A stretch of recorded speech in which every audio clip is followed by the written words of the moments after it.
প্রতিটি সংসারের সবচেয়ে বড় আনন্দের একটি মুহূর্ত হলো সন্তান আসার খবর। একটি নতুন প্রাণ পৃথিবীতে আসছে, একটি নতুন দায়িত্ব ঘরে জন্ম নিতে যাচ্ছে। কিন্তু সেই সময় শুধু আনন্দই নয়, থাকে ভয়, কষ্ট, অনিশ্চয়তা আর অসংখ্য ত্যাগের গল্প।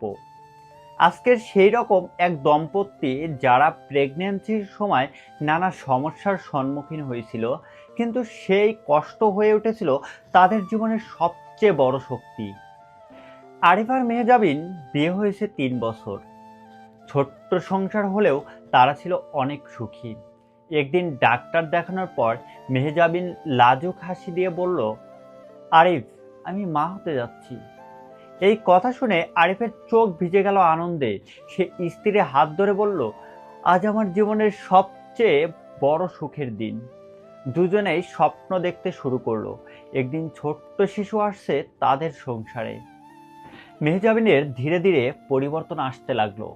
হঠাৎ ক্লান্ত হয়ে পড়া, খেতে ইচ্ছে না করা, মুড সুইং, মাঝরাতে হঠাৎ অদ্ভুত খাবার খেতে চাওয়া, সবকিছুই নতুন ছিল আরিফের কাছে। কখনো সে ক্লান্ত হতো, অফিস থেকে ফিরে ও রান্না করত, কখনো মাঝে মধ্যে স্ত্রীর জন্য ফল আর ফাস্টফুড কিনে আনতো। মেহজাবিন অবাক হয়ে বলতো, তুমি এত কষ্ট কেন করো? আরিফ হাসতো, তুমি আমার সন্তানের মা হচ্ছ, আজ তোমার যত কষ্ট সব আমারও কষ্ট। কিছুদিন পর ডাক্তার বললেন, প্রেগনেন্সিটা একটু জটিল হতে পারে, মায়ের অতিরিক্ত যত্ন নিতে হবে। এই কথা দুজনের চিন্তায় পড়ে গেল। মেহজাবিন কেঁদে ফেলল, যদি আমার কিছু হয়, এই বাচ্চাকে ঠিকভাবে পৃথিবীতে আনতে না পারি। আরিফ শক্তভাবে তার হাত ধরে বলল, না, তুমি ভয় পেও না, আমরা একসাথে লড়বো, তুমি একা নও। মাঝে মাঝে আত্মীয় স্বজন নানা মন্তব্য করত, মেহজাবিন খুব দুর্বল, এভাবে হলে সন্তান টিকবে না, অনেক খরচ লাগবে, সামলাতে পারবে তো? এসব কথা শুনে মেহজাবিন ভেঙে পড়তো। কিন্তু আরিফ বলতো, মানুষ তো কত কথাই বলবেই, আমরা যদি নিজের বিশ্বাস না হারাই তবে কেউ আমাদের ভাঙতে পারবে না। প্রেগন্যান্সির সময় মেহজাবিন প্রায়ই অসুস্থ হয়ে পড়তো। আরিফ অফিসের কাজ কমিয়ে বেশি সময় ঘরে কাটাতো, শুধু ওষুধ খাওয়ানো, রাতে পাশে বসে গল্প করা, বুকের উপরে মাথা রেখে তাকে শান্তিতে ঘুমাতে সাহায্য করা।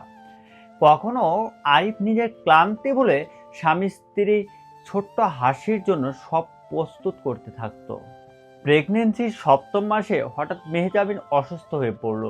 জরুরি ভিত্তিতে হাসপাতালে নিতে হলো। ডাক্তার বললেন, আমাদের দ্রুত সিজার করতে হবে, নয়তো মা ও শিশুর ঝুঁকি আছে। আরিফের পৃথিবী থমকে গেল, চোখের পানি আটকে সে বলল, ডাক্তার, শুধু আমার স্ত্রী আর সন্তানকে বাঁচান, আমি আর কিচ্ছু চাই না। অপারেশনের পর ডাক্তার এসে হাসি মুখে বললেন, অভিনন্দন, মা ও শিশু দুজনে সুস্থ আছে। আরিফ ছুটে গিয়ে নবজাতককে কোলে নিল। ছোট্ট একটি প্রাণ চোখ বন্ধ করে কাঁপা কাঁপা নিঃশ্বাস নিচ্ছে। তার চোখ ভিজে গেল, এই তো আমার জীবন, আমার স্বপ্ন। মেহজাবিন চোখে ক্লান্ত চোখে তাকিয়ে বলল, আমরা পেরেছি আরিফ। কিছুদিন পর তারা ঘরে ফিরল। নবজাতক আসার পর সংসারে কষ্ট বেড়ে গেল। রাত জাগা, খাওয়ানো, কান্না, প্রতিটি কষ্টই যেন আশীর্বাদ মনে হচ্ছিল। আরিফ প্রতিদিন নিজের সন্তানের দিকে তাকিয়ে মনে মনে বলতো, যেদিন আমি ভেঙে পড়তে চেয়েছিলাম সেই দিনটাই আজ আমি শক্তি দিয়েছে। এই ছোট্ট প্রাণই আমার ভবিষ্যৎ। এই গল্প আমাদের শেখায়, প্রেগনেন্সির সময় শুধু মায়ের কষ্ট নয়, বাবারও সমান দায়িত্ব থাকে। সংসারের ভালোবাসা, ধৈর্য আর বিশ্বাসই মানুষের কষ্টকে জয় করতে সাহায্য করে। একদিন সন্তানের আগমন নতুন জীবন নয়, নতুন প্রেরণারও জন্ম দেয়। বন্ধুরা, মনে রেখো, সংসার মানে শুধু আনন্দ আর দায়িত্ব নয়। স্ত্রী যখন মা হতে যাচ্ছে তখন তাকে শুধু ভালোবাসা নয়, নিরাপত্তা আর সাহস দিতে হবে।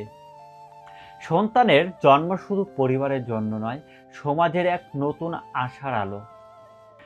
যদি জীবন কখনো কঠিন হয় তবে মনে রেখো, সবচেয়ে অন্ধকার রাতের পরই ভোর আসে।